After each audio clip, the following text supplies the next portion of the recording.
မင်္ဂလာပါကျမပိုးကြီးပါကျမအမျိုးသမီးတွေအတွက်ပေါ့နော်ကိုစားပြုတဲ့content လေးတစ်ခုကိုဖန်တီးခြင်းနဲ့အဲ့ဒါဘာလဲဆိုတော့ကျမအရှိမလဲကျမဒီ retreat အသေးလေးတွေလှုပ်ဖူးရပေါ့နော် self love journey ဆိုပြီးတော့ကျမ self love နဲ့ပတ်သက်ပြီးတော့ကျမအများကြီး workshop လေးလည်းလုပ်ခဲ့ပူတယ် self love နဲ့ပတ်သက်တဲ့ကျမ content လေးလည်းပြောခဲ့ပူရပေါ့နော်ဆိုတော့ဒီနေ့မှာကျမအသက်30တန်းနဲ့အသက်50ကျော်တန်းမှာရှိနေတဲ့အမျိုးသမီးတွေရဲ့ကို self love ကိုဘယ်လိုမျိုးလေးထူထောင်ရမလဲဆိုတဲ့အရာလေးကိုကျွန်မပြပြပေးခြင်းပါတယ်အဲ့တော့ဒီဗီဒီယိုလေးကအမျိုးသမီးတွေကိုကိုစားပြုတာဖြစ်တဲ့အတွက်ပေါ့နော်အမျိုးသားတွေအနေနဲ့ငါတို့နဲ့မဆိုင်ဘူးပေါ့နော်ဒီလိုမျိုးမဟုတ်ဘဲနဲ့ကို့မှာအိမ်တော်ဘက်ရှိတာပဲဖြစ်ဖြစ်ဒါမှမဟုတ်ကို့မှာဒီအမျိုးသမီးတွေနဲ့ပတ်သက်တဲ့ကို့အမေဒီကိုမောင်နှမပေါ့နော်ရှိမယ်ဆိုရင်အမျိုးသမီးတွေကိုပုံမနားလည်သွားလိမ့်မယ်လို့ကျွန်မယုံကြည်ပါတယ်ဒီဗီဒီယိုလေးကနေအဲ့တော့ကျွန်မဒီနေ့မှာဒီအမျိုးသမီးတွေအတွက်ပေါ့နော် self love ကိုဘယ်လိုမျိုးတည်ထောင်မလဲဆိုတဲ့ຢာလေးကိုပြပြပေးချင်ပါတယ်။ကျွန်မဒီအကြောင်းအရာလေးကိုမပြောခင်မှာပေါ့နော်ဒီ self love နဲ့ပတ်သက်ပြီးတော့မှကိုယ့်ရဲ့ခံယူချက်တွေကိုသိထားတဲ့အရာတွေဒီအရာလေးတွေကို sharing လုပ်ချင်တာပဲဖြစ်ဖြစ်ကိုယ့်ရဲ့အမြင်လေးတွေကိုမျှဝေပေးချင်တာပဲဖြစ်ဖြစ်ကျွန်မဒီဗီဒီယိုလေးရဲ့ comment မှာမျှဝေပေးခဲ့လို့ရပါတယ်။ကျွန်မအလင်းတင်လို့ comment လေးဖတ်ပြီးတော့မှမေးရမေးခွန်းလေးတွေဆိုရင်ကျွန်မပြန်ပြီးဖြည့်ပေးရဖြစ်ပါတယ်။ဒါဆိုရင်ကျွန်တော်တို့ဒီအကြောင်းအရာလေးကိုစလိုက်ရအောင်နော်။အဲ့တော့ကျွန်တော်တို့ဒီအမျိုးသမီးတွေကကိုချစ်တယ်ဆိုရင် self love ကရှိလားဆိုလို့ရှိရင်ရှိတဲ့သူလည်းရှိတယ်self love မရှိတဲ့သူလည်းရှိတယ်ပေါ့နော်။ဘာကြောင့်လဲဆိုလို့ရှိရင်အမျိုးသမီးတွေမှာကိုယ့်ရဲ့အိမ်တော်ကြီးနောက်ပြီးတော့ကြတော့ကိုယ့်ရဲ့ကျန်းမာရေးသားသမီးတွေရှိလိုက်သားသမီးတွေရဲ့အရေးကိစ္စတွေပြီးတော့ကျွန်တော်အခုပြောထားတဲ့အသက်အရွယ်ပိုင်းခြားမှာဆိုရင်ကိုယ့်ရဲ့မိဘတွေကအသက်ကြီးလာပြီကျန်းမာရေးမကောင်းဘူ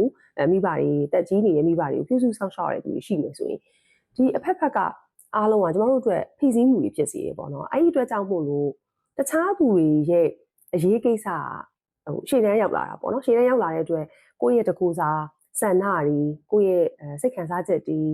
ကိုဘာလို့ခြင်းလဲဆိုတဲ့အရာလေးတွေကတဖြည်းဖြည်းနဲ့အနောက်ရောက်သွားတတ်တယ်ပေါ့နော်အဲ့ဒါကြောင့်ကျမတို့ကို self love ကိုတည်ထောင်မှုအတွက်ပထမဦးဆုံးချက်တစ်ခုအနေနဲ့ကျမဒီကိုပေါ့နော်ပြန်ပြောနေတဲ့စကားလုံးတွေရှိတယ်ကိုအပြစ်ရှာတာတွေအပြစ်တင်မိတာတွေဒီအရာတွေစားကိုဂိယူနာတရားမေတ္တာတရားလေးနဲ့အစားထိုးပြီးတော့လုပ်ကြည့်စီခြင်းတယ်ပေါ့နော်အဲ့တော့ကိုအပြစ်ရှာရဲဆိုတဲ့အရာဘာတွေများလဲဆိုလို့ရှိရင်ကျုပ်ပိုင်းဆိုင်ရာအနေနဲ့ရှိတယ်ဥပမာပေါ့နော်ကျမတို့ဒီအသက်အရွယ်ပိုင်းခြားတစ်ခုရောက်လာတဲ့အခါကျလို့ရှိရင်အစီတက်လာတာရှိမယ်ပေါ့နော်အဲ့တော့ကိုကတိတ်ကြည့်လို့မကောင်းတော့ဘူးငါကအစီများလာပြီလို့စသဖြင့်ပေါ့လေကိုပြင့်မြင်တာရှိမယ်ကိုလုံးနေတဲ့အလုပ်ဒီမှာပေါ့နော်မအောင်မြင်သေးဘူးလို့ကိုခံစားရတာရှိတယ်ဆိုတော့အဲ့လိုခါမျိုးတွေကြားလို့ရှိရင်ဘာမျိုးလေးအစားထိုးပြီးတော့ကိုတွေးစီခြင်းလဲပြောစီခြင်းလဲဆိုရင်ကျမတို့လုပ်နေတဲ့အရာတွေကပေါ့နော်မအောင်မြင်သေးဘူးလို့ကိုကခံစားရတယ်ဆိုရင်ဒီအရာကိုအောင်မြင်ဖို့အတွက်ကျမတို့နေ့စဉ်လှမ်းနေတဲ့ခြေလှမ်းလေးတွေငါပုံမှန်လုပ်ဖြစ်နေလားအဲ့ဒါကိုကငါအောင်မြင်ဖို့စီသွားနေတဲ့အရာတွေခြေလှမ်းတွေရလဲအောင်မြင်မှုတွေဖြစ်တယ်ဆိုတော့ကိုပြန်ပြီးတော့ဂရုဏာလေးနဲ့တွေးစီခြင်းတယ်နောက်ပြီးတော့ကိုပြန်ပြီးကြည့်ရတဲ့အခါမှာဘယ်သူအဖြစ်လှတယ်ဘယ်သူအဖြစ်မလှဘူးကိုအဖြစ်သူတို့လောက်အဆင်မပြေဘူးဆိုတဲ့အရာမျိုးမြင်ခဲ့လို့ရှိရင်လေကျမတို့လူအယောက်စီတိုင်းမှာကတူညီတဲ့အရာကမရှိတာများတယ်အဲ့အတွက်ကြောင့်မို့လို့လူတိုင်းကသူ့အစိတ်ပိုင်းလေးနဲ့သူလှတဲ့အပိုင်းလေးတွေကလူတိုင်းမှာရှိနေတာပဲပေါ့နော်အဲ့ဒါလေးကိုကို့မှာရှိရဲ့လှပတဲ့အစိတ်ပိုင်းလေးကိုရှာဖွေစေခြင်းတယ်ပေါ့နော်ဒါမျိုးလေးအစားထိုးပြီးတော့ကြည့်စေခြင်းတယ်ကျွန်တော်တို့စိတ်ပညာရှုထောင့်များကြည့်မယ်ဆိုရင်လေကိုကောင်းမွန်တဲ့စကားပေါ့နော်ကျင်နာတဲ့စကားလေးပြောပြရတဲ့သူကစိတ်ပိုင်းဆိုင်ရာကျန်းမာရေး mental health ကိုပို့ပြီးတော့ကောင်းစေတာကိုတွေ့ရတယ်ပေါ့နော်ဒါကြောင့်ကိုအဲ့လိုအဖြစ်ရှာတတ်တာမျိုးလေးရှိနေရင်ဂရုဏာကြားလေးနဲ့ပြန်ပြီးတော့အစားထိုးဖြည့်ပြီးတော့မှကြည့်စေခြင်းပါတယ်ဆိုနောက်တစ်ချက်ကတော့ဘာလဲဆိုရင်ကျွန်မအခုပြပြထားတဲ့အသက်အရွယ်ဆိုရင်30ကျော်နဲ့30တန်းနဲ့50တန်းပေါ့နော်ဆိုတော့ဒီပိုင်းခြားလောက်မှာဆိုရင်အမျိုးသမီးတွေမှာကအခန်းကဏ္ဍတွေကများလာတယ်ဆိုလိုတာကကျမတို့ကအိမ်အောင်ရှင်မလည်းဖြစ်နေနိုင်တယ်အမေလည်းဖြစ်နေနိုင်တယ်ကိုရိုင်းသားသမီးလည်းဖြစ်နေသေးတယ်ဝန်ထမ်းလည်းဖြစ်နေတယ်ဒါမှမဟုတ်လုပ်ငန်းရှင်လည်းဖြစ်နေနိုင်တယ်အဲ့တော့အဲ့ role တွေအများကြီးရှိတယ်ပေါ့နော်အဲ့တော့အဲ့ဒီ role တွေတိုင်းမှာကျမတို့ကအောင်မြင်အောင်လုပ်နိုင်တာအဲ့ဒီခန်းကဏ္ဍတွေကို balance မြအောင်လုပ်နိုင်တာစသဖြင့်ပေါ့လေနော်လုပ်နိုင်ချင်မှလုပ်နိုင်လိမ့်မယ်အဲ့ဒီຢာကကျမတို့ရဲ့ value မဟုတ်ဘူးအဲ့တော့အဲ့ဒီ role တွေပေါ်မူတည်ပြီးတော့မှကိုယ့်ရဲ့ value အဖြစ်မတတ်မှတ်ပါနဲ့လို့ဘာကြောင့်လဲဆိုတော့ကိုယ့်ရဲ့ value ပေါ့နော်ကိုဆိုတာထက်လူတစ်ယောက်ရဲ့ value ကလေကျမတို့လူအဖြစ်ရှိနေတာကိုကကျမတို့ရဲ့ value တစ်ခုဖြစ်နေတာအဲ့ဒီအရာလေးကိုပြန်ပြီးကြည့်စီခြင်းနဲ့ဥပမာကိုကအမေလည်းဖြစ်တယ်ကိုမိဘတွေရှိနေတယ်ကိုကသမီးလည်းဖြစ်နေတယ်ဒီနေရာလေးမှာမျှတအောင်လုပ်ဖို့ဆိုတာတော့မှန်တယ်သို့တော့မမျှတဘူးဆိုတဲ့အခိုက်အတန့်လေးတစ်ခုဖြစ်ခဲ့တယ်ဆိုလို့ရှိရင်အဲ့ဒါတွေက ကိုယ့်ရဲ့ value မဟုတ်ဘူးဆိုတာလေးကိုသိစေချင်ပါတယ်ပေါ့နော်အမျိုးသမီးတွေမှာကဏ္ဍတွေအများကြီးရှိတဲ့အတွက်ကြောင့်မို့ဒါမျိုးလေးတွေကဖြစ်တတ်တယ်ပေါ့နော်ဆိုတော့နောက်တစ်ခုကတော့ဗာလဲဆိုရင် self love နဲ့ခွဲမရတဲ့အရာတစ်ခုရှိတယ်တချို့သူတွေဆိုလို့ရှိရင်လည်းဒါကောင်းကောင်းဒါကို apply လုပ်နိုင်တယ်နေ့စဉ်ဘဝမှာပေါ့နော်မလုပ်နိုင်တဲ့သူတွေလည်းရှိတယ်အဲ့ဒါဘာလဲဆိုရင် boundary ပါကျမတို့ပေါ့နော်ဒီအသက်အရွယ်တစ်ခုမှာပေါ့နော် no လို့ညင်မှုခက်ခဲတဲ့ကိစ္စတွေရှိကောင်းရှိနိုင်တယ်ပေါ့နော်အဲ့တော့ကိုယ့်အတွက်ပေါ့နော်ဘယ်အရာကတက်တောင့်တက်တာမဖြစ်စေဘူးလေဥပမာကျမတို့ကနေရာတစ်ခုသွားတယ်လူတယောက်နဲ့တွေ့တယ်ဆိုပါစို့အဲ့ဒီခါမှာဒီနေရာမှာဒီလူနဲ့တွေ့လိုက်လို့ပုံသွားတဲ့အချိန်ဟာကျမတို့အတွက်စိတ်ကျဉ်နှံမှုရှိလားကျမတို့အတွက်ဘယ်လိုပြောမလဲတခုခုအတိတ်ပဲရှိသွားလားဒါမှမဟုတ်ကိုအဲ့ဒီအချိန်ခိုက်တန်လေးမှာတက်တောင့်တက်တာဖြစ်သွားလားအဲ့ဒါအရင်အရေးကြီးတယ်အဲ့လိုမဟုတ်ဘူးဆိုလို့ရှိရင်ကျမတို့ချို့အရာတွေမှာနိုးပြောဖို့အတွက်ဝင်မလေးပါနဲ့အတိခံလိုက်ပါမယ်အားနာလို့ပါဆိုတဲ့အရာတွေနဲ့ကိုဆန္ဒတွေကိုဖိနှိပ်ထားတဲ့အရာတွေကကျမတို့ကို self love တည်ထောင်တဲ့နေရာမှာအခက်အခဲရှိတယ်ဒါကြောင့်မို့လို့ self love နဲ့boundary ပေါ့နော် no လို့ပြောဖို့ဝင်မလေးခြင်းဟာ self love တည်ထောင်တဲ့နေရာမှာအများကြီးအထောက်ပံ့ဖြစ်စေပါတယ်ဆိုနောက်တစ်ခုကတော့ဗာလဲဆိုလို့ရှိရင်ကျမတို့ရဲ့ပေါ့နော် body ပေါ့ body နဲ့ကျမတို့ ਨੇ friendly ဖြစ်ဖို့လိုတယ်ဆိုလိုတာကဘာလဲဆိုလို့ရှိရင်လေကျမကလည်းအမြဲတမ်းပြောဘူးလေ listen to your body ပေါ့နော်ဆိုတော့ကျမတို့အသက်အရွယ်တွေမှာခန္ဓာကိုယ်ကပေးလာတဲ့ signal တွေ symptom တွေရှိတယ်အဲ့ဒါလေးတွေကိုသိဖို့လိုတယ်နားထောင်တတ်ဖို့လိုတယ်တခြားမျိုးသမီးတယောက်ရဲ့ body ကဒါမျိုးလုပ်လို့ရပြီလေကိုယ့် body ကလုပ်လို့ရချင်မှရတာအဲ့ဒီအတွက်ကိုယ့် body ကပေးနေတဲ့ sign ကိုတေချာကြည့်ပြီးတော့မှကိုယ့် body နဲ့ကိုယ့်ရဲ့ကျန်းမာရေးနဲ့ကိုက်ညီတဲ့ movement တွေကျမတို့လုပ်ဖို့လိုတယ်နောက်တစ်ခုကတော့ကျမတို့ body ကိုပြန်ကြည့်တဲ့အခါမှာဒီအသက်အရွယ်ပိုင်းခြားတွေမှာရှေ့မှာပြောသလိုပဲအဆီတွေတက်လာတယ်ဟော်မုန်းတွေပြောင်းလဲတွေအများကြီးဖြစ်လာတယ်နော်အရေးအကြောင်းလေးတွေဖြစ်လာနိုင်တယ်ဆိုတော့အဲ့ဒီအရာတွေအားလုံးကသဘာဝဖြစ်တယ်အဲ့ဒီသဘာဝလေးကိုလက်ခံတတ်ဖို့လိုတယ်သဘာဝကိုဘယ်လိုပြောမလဲစန့်ကျင်ပြီးတော့မှအခုခေတ်မှာတော့အများကြီးလှပအောင်လုပ်လို့ရတဲ့အရာတွေရှိပါတယ်ဒါပေမဲ့လှုပ်ချင်းမလှုပ်ချင်းကအဓိကမဟုတ်ဘူးလက်ခံခြင်းကအဓိကဖြစ်တယ်ပေါ့နော်အဲ့တော့ဟုတ်ပြီသဘာဝတရားအရာငါးဓာတ်တွေတော့ဖြစ်လာတာပဲငါတွေမဟုတ်ဘူးတခြားသူတွေမှာလည်းသူ့ရဲ့အသက်အရွယ်ပိုင်းခြားလိုက်ဒါမျိုးလေးတွေကဖြစ်တတ်တာပဲအဲ့ဒါကိုလက်ခံပေးဖို့လိုတယ်လက်ခံပေးလိုက်ခြင်းအပြင်သဘာဝအနေနဲ့အသက်အရွယ်ပိုင်းခြားလိုက်ဖြစ်လာတဲ့ changes တွေပြောင်းလဲမှုတွေကိုကိုလက်ခံနိုင်တာအဲ့ခါမှာကို agent တယ်ပေါ့နော်အဲ့တော့ကိုယ့်ရဲ့ body နဲ့ကို friendly ဖြစ်ဖို့ကလည်းအရေးကြီးပါတယ်ဆိုနောက်တစ်ချက်ကတော့ဗာလဲဆိုရင် social comparison ပေါ့ဒီနေ့ခေတ်မှာအများစုကြုံနေရတဲ့ဖိစီးမှုရဲ့အစဖြစ်တယ်ပေါ့နော်ဆိုတော့အဲ့ဒါဘာလဲဆိုရင်ကျွန်တော် social media ပေါ်ကြည့်လိုက်လို့ရှိရင်ဘသူကြည့်အရန်လှတယ်အရန်အဆင်ပြေတယ်အရန်ပျော်ရွှင်စရာကောင်းတယ်လူတိုင်းကချပြနေတဲ့အရာတွေကသူတို့ပြတဲ့လောက်ပဲကျွန်တော်တို့ကမြင်ရတာအဲ့တော့ကိုပြချင်တဲ့အပိုင်းကိုပြမှာပဲလေနော်ပြတဲ့ဟာကိုကမြင်ရတယ်ကိုမြင်တဲ့ဒီကွက်ကလေးကိုကြည့်ပြီးတော့ကျွန်တော်တို့က PT ဖြစ်လို့ရတယ်သို့တော့ကို life နဲ့နှိုင်းယှဉ်ပြီးတော့ကို့မှာဖိစီးမှုတွေတက်နေတာကြတော့ကိုဒုက္ခကိုရှာရတဲ့တူတူပဲဖြစ်တယ်ပေါ့နော်ဆိုတဲ့အတွက်ကြောင့်မို့လို့ဒီကိုမြင်လိုက်တဲ့ကွက်ကလေးကိုကြည့်ပြီးတော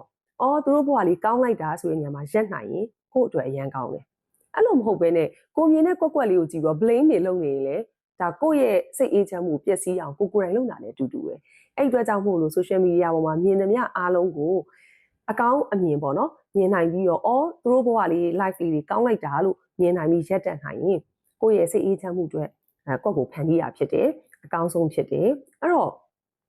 comparison လုပ်ခြင်းကဘာပိုကောင်းလဲဆိုလို့ရှိရင်ကို comparison လုပ်တာပိုကောင်းတယ်ဥပမာမနေ့ကတော့ကျွန်မနဲ့အခုဒီနေ့ကျွန်မနဲ့ကျွန်မဘာတွေပိုကောင်းလာလဲဘာတွေပိုပြီးအထိပ္ပယ်ရှိအောင်လုပ်နိုင်လဲဘာတွေပိုပြီးတော့ကုသိုလ်တရားတွေပိုလုပ်နိုင်လာလဲအကုသိုလ်စိတ်တွေရော့ပါသွားလဲအဲ့ဒါအရင်အရေးကြီးတယ်အဲ့တော့ဒီနေ့ထက်တနေ့ကိုယ့်ရဲ့ပြောင်းလဲလာတဲ့ကိုတိုးတက်လာတဲ့အရာကို focus လုပ်နေခြင်းအပြင်ကို life ကလည်းပြောင်းလဲလာတယ်ကိုလည်းအေးချမ်းလာတယ်တခြားသူတွေပေါ်မှာမြင်တဲ့ဒီ comparison ပေါ့နော်အပြိုင်ဆိုင်တွေကနေပြီးတော့မှဖြစ်ပေါ်လာတဲ့အကုသိုလ်စိတ်လို့ခေါ်မလားပေါ့နော်ဒီမနာလိုဝင်တိုစိတ်တွေကိုလည်းလျှော့ပါစေတာဖြစ်တယ်ကိုအာယုံစိုက်ခြင်းကတော့ကိုတိုးတက်ကြောင်းအတွက်ပိုကောင်းတယ်ပေါ့နော်ဆိုတော့အဲ့ဒါလေးတစ်ခုကလည်းကျွန်တော်တို့ self love ထူထောင်တဲ့နေရာမှာအရင်အရေးကြီးပါတယ်ဆိုနောက်တစ်ခုကတော့ဗာလဲဆိုလို့ရှိရင်ကျမတို့ရဲ့ authentic self ပေါ့နော်အဲ့ဒါကိုပြန်လည်ရှာဖွေစေခြင်းတယ်ဆိုတော့အဲ့ဒါဘာလဲဆိုရင်လေကျမတို့ကိုဘာဖြစ်ချင်တာလဲသိတာကိုဘာလုပ်ချင်တာလဲသိတာကိုဘလို့အခြေအနေမျိုးကိုကြိုက်တာလဲဆိုတာကိုသိတာအဲ့တော့ကိုယ့်ရဲ့အစစ်အမှန်ကိုယ့်အထဲတွေကတကယ်ကိုယ့်ရဲ့ပုံစံဘာလဲဆိုတာကိုပြန်ပြီးတော့ရှာဖွေစေခြင်းတယ်ကိုယ့် life ကိုလည်းကိုပြန်ပြီးတော့မှကိုရက်တည်နိုင်အောင်လွတ်မြောက်အောင်ဒါလေးတွေကိုလုပ်စေခြင်းတယ်အမျိုးသမီးတွေနဲ့ရက်တည်နိုင်အောင်လွတ်မြောက်အောင်ဆိုတဲ့နေရာမှာကျမတို့ကအများကြီးရှိတယ်ငွေကြေးကဏ္ဍရှိမယ် ကိုအားကိုနိုင်တဲ့အခြေအနေတွေရှိမယ်ဘဝရဲ့လွတ်မြောက်ခြင်းတွေရှိမယ်ပေါ့နော်နောက်ဆုံးမှာတော့ဒီအရာတွေကိုကိုအားနဲ့ကို handle လုပ်နိုင်အောင်လို့ကိုယ့်ရဲ့အထဲထဲမှာကိုယ့်ရဲ့တကယ်အစစ်မှန်ကဘာလဲဆိုတာကိုပြန်ရှာစီခြင်းတယ်ဒါကတော့ self reflection လို့ခေါ်တဲ့ကိုတနေ့တာကိုပြန်လည်သုံးသပ်ခြင်းရနေတွေ့ရှိလာမှာဖြစ်တယ်ပေါ့နော်ဆိုတော့ဒီအရာလေးလုပ်ခြင်းရလဲကိုချစ်ချင်းညီပါတယ်ပေါ့နော်ဆိုတော့နောက်တစ်ခုကတော့ဗာလဲဆိုရင်ဒါနောက်ဆုံးအချက်ပေါ့နော်အဲ့ဒါဗာလဲဆိုရင်ကျမတို့အမျိုးသမီးတွေကသူများအကြိုက်ကိုလိုက်ပေးရများတယ်အရှိမကျမပြောခဲ့တဲ့ဒီအသက်ရဲ့ပိုင်းခြားထဲမှာဆိုရင်မိသားစုတွေကလေးတွေဖိုးဖွားဆိုကိုယ့်ရဲ့မိဘတွေပေါ့နော်ကလေးရဲ့ဖိုးဖွားတွေဒါမျိုးတွေရှိမယ်ပေါ့နော်ဆိုတော့ကိုယ့်ရဲ့အိမ်အောင်ဖက်ရှိမယ်ပေါ့သူတို့ရဲ့အလိုဆန္ဒရှိမယ်သူတို့ရဲ့ဖြစ်ချင်မှုတွေရှိမယ်ပေါ့နော်ဆိုတော့ဒီဘိုင်းမှာကျမတို့ကရှေ့တန်းရောက်သွားတယ်ရှေ့တန်းတင်ပြီးလိုက်တယ်အဲ့တော့ကိုယ့်ရဲ့ဆန္ဒလေးတွေကနောက်တန်းရောက်သွားတယ်အဲ့တော့ကိုယ့်ရဲ့လိုချင်နေတဲ့အရာလေးတွေကဘာတွေလဲပေါ့ဥပမာကိုကတခါတလေမှလေသချင်းလေးနားထောင်ပြီးတော့ကိုယ့်အနေကိုအေးအေးဆေးဆေးလေးနေခြင်းနဲ့ခိုက်တန်ရှိရင်ရှိဒါမှမဟုတ်ကိုကြိုက်တဲ့စာအုပ်လေးတစ်အုပ်ကိုတစ်အုပ်လုံးပြီးအောင်ဖတ်ချင်တဲ့ခိုက်တန်လေးရှိရင်ရှိမယ်ဒါမှမဟုတ်ကိုကြိုက်တဲ့အစားအသောက်တစ်မျိုးမျိုးကိုယ့်ဟာနဲ့ကိုလှုပ်ရှားနေတာဖြစ်နိုင်တယ်ဘယ်လိုပဲဖြစ်ဖြစ်ဒီအရာလေးကိုကျွန်မများသောအားဖြင့်ဒီ class တွေမှာလည်းပြောဘူးရ habit tracker လို့ခေါ်တယ်ကိုဘာလေးလုပ်ရင်စိတ်ပျော်ရွှင်မလဲအဲ့ဒီအရာလေးတွေကိုလည်းကိုယ့်ရဲ့တနေ့တာမှာရှာဖွေပြီးတော့မှထည့်ပြီးလုပ်စေချင်ပါတယ်ဘာကြောင့်လဲဆိုတော့တခါတလေမှအမျိုးသမီးတွေကသူများတွေရဲ့ဆန္ဒတွေကိုရှေ့တန်းတင်နေကိုယ်ဆန္ဒလေးပျောက်ဆုံးသွားတော့ဘာဖြစ်လဲဆိုတော့ကိုပြောအောင်ပြန်လုပ်ရတယ်ကိုယ်တိုင်တော့ပျောက်ဆုံးနေပြီဆိုတဲ့အရာမျိုးကျွန်မတော်တော်များကြားဘူးတယ်ပေါ့နော်ဆိုတော့အဲ့အတွက်ကြောင့်မို့လို့ကိုယ့်ရဲ့အလိုဆန္ဒလေးတွေကိုယ့်ရဲ့ဖြစ်ချင်တဲ့ဆန္ဒလေးတွေကိုလည်းရှာဖွေပြီးတော့မှလုပ်စေချင်ပါတယ်အဲ့လိုလုပ်တဲ့အခါမှာလည်းငါတို့တော့တကူကောင်းဆန်သလားလို့ကို guilty မဖြစ်ပါနဲ့လူအားလုံးဟာသူ့ရဲ့ဖြစ်တည်မှုနဲ့သူ့ရဲ့ပျော်ရွှင်မှုတွေရှိဖို့လိုအပ်တယ်ကိုပျော်ရွှင်နေမှလည်းဒီအမျိုးသမီးတယောက်ပျော်ရွှင်နေမှလည်းသူ့ရဲ့အိမ်တော်ဖက်သူ့ရဲ့သားသမီးသူပြန်ပြီးပြုစုစောင့်ရှောက်ရတဲ့သူတွေသူကပြန်ပြီးချစ်ချင်းမြတ်တာတွေပျော်ရွှင်မှုတွေမျှဝေပေးနိုင်မှာဖြစ်တယ်။ဒါကြောင့်မို့လို့ကိုယ်တိုင်ပျော်ရွှင်မှုကအင်မတန်အရေးကြီးတယ်ပေါ့နော်။ဆိုတော့ကျွန်တော်အခုပြပြသွားတဲ့ဒီအချက်လေးတွေမှာကိုယ့်အနေကိုနိုင်ရှင်ဖို့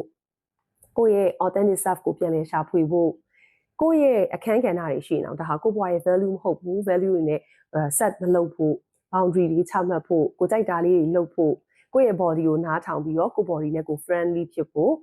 ပြောင်းလဲလာတဲ့ခန္ဓာကိုယ်ရဲ့သဘာဝအတိုင်းအသက်အရွယ်လိုက်ပြောင်းလဲမှုတွေကိုလက်ခံတတ်ဖို့ပြီးတော့ကိုပြန်ပြောနေတဲ့စကားတွေကကိုယ်ကိုကောင်းစေတဲ့ကျင်နာတဲ့မေတ္တာစကားလေးတွေပြန်ပြောဖို့ဆိုတော့ဒီအချက်တွေအားလုံးဟာကို self love တည်ထောင်နေတာဖြစ်ပါတယ်ဒီပြောသွားတဲ့အချက်တွေထဲမှာမလုပ်ကြည့်ရသေးဘူးဆိုလို့ရှိရင်စပြီးတော့လုပ်ကြည့်စီခြင်းနဲ့ဒီအချက်တွေအားလုံးကိုကိုယ့်ရဲ့နေ့စဉ်ဘဝမှာ apply လုပ်နေတဲ့သူတွေကိုလည်း congratulations ပါအဲ့တော့ကျမတို့ self love ကိုထူထောင်နေဆိုတဲ့အရာကကိုက perfect ဖြစ်နေရမှာမဟုတ်ဘူးကိုကအပြစ်ကင်းစင်ပြီးတော့ဘာမှဘဝမှာပူပန်မှုမရှိတဲ့အရာတွေမဟုတ်ဘူးကိုဘဝထဲမှာလည်းမလှပတဲ့စိတ်ပိုင်းလေးတွေရှိတယ်အဲ့ဒီမလှပတဲ့အရာလေးတွေလိုအပ်ချက်လေးတွေရပဲဘဝရဲ့လှပစီရဲ့စိတ်ပိုင်းလေးတွေဖြစ်တယ်ပေါ့နော်ဒါကြောင့်မို့လို့ကိုယ့်ရဲ့ခန္ဓာကိုယ်ကြီးက perfect ဖြစ်နေကြမလို့ကိုယ့်ရဲ့မျက်နှာကသတ်မှတ်ထားတဲ့ beauty standard တွေတိုင်းလှပနေကြမလို့ကိုယ့် life ရဲ့ဖြစ်တည်မှုကအဲ့ဒီအတိုင်းပဲဒါလေးကိုတဘာဝအတိုင်းလက်ခံပြီးတော့ကိုတန်ဖိုးထားပြီးတော့ချစ်ချင်းဟာ self love ဖြစ်ပါတယ်ပြည့်စုံနေမှအားလုံးအဆင်ပြေနေမှခန္ဓာကိုယ်ကြီးကကြော်ရှင်းနေမှကိုချစ်ရမယ်မဟုတ်ပါဘူးပေါ့နော်လက်ရှိရှိနေတဲ့ကိုယ့်ရဲ့ဖြစ်တည်မှုနဲ့အခုအချိန်ထိကြမ်းမာမာနဲ့နေသေးတဲ့အခုအချိန်ထိ learning လုပ်နိုင်နေသေးတဲ့ကိုကျေးဇူးတင်နေချစ်ချင်းမြတ်တာကိုတည်ထောင်ခြင်းဖြစ်ပါတယ်ဒါဆိုရင်ကျွန်မဒီနေ့ပြပြပေးခဲ့တဲ့အကြောင်းအရာလေးက self love ကိုချစ်ချင်းပေါ့နော်ဒီအရာလေးဖြစ်ပါတယ်ဒီအကြောင်းအရာလေးနဲ့ပတ်သက်ပြီးတော့မှကိုယ့်ရဲ့အမြင်လေးတွေဆွေးနွေးချင်တာမေးချင်တဲ့မိကုန်းလေးရှင် comment မှာမှန်ထားပေးခဲ့လို့ရပါတယ်အဲ့တော့ဒီနေ့အမျိုးသမီးများအားလုံးကိုချစ်တတ်ခြင်းကိုချစ်တဲ့ချစ်ချင်းမြတ်တာကြီးပြေဝပြီးတော့ကိုဘေးနားမှာရှိနေကိုချစ်ရတဲ့သူတွေကိုလည်းပြန်ပြီးတော့မှချစ်ချင်းမြတ်တာတွေကိုဖြန့်ဝေနိုင်ပြီးတော့မှခန္ဓာကိုယ်မှာလည်းကျန်းမာစိတ်ပိုင်းဆိုင်ရာလည်းကျန်းမာပျော်ရွှင်တဲ့ဘဝတစ်လျှောက်လုံးဖြတ်သန်းနိုင်ပါစေလို့ဆုမွန်ကောင်းတောင်းမိပါတယ်ကျေးဇူးအများကြီးတင်ပါတယ်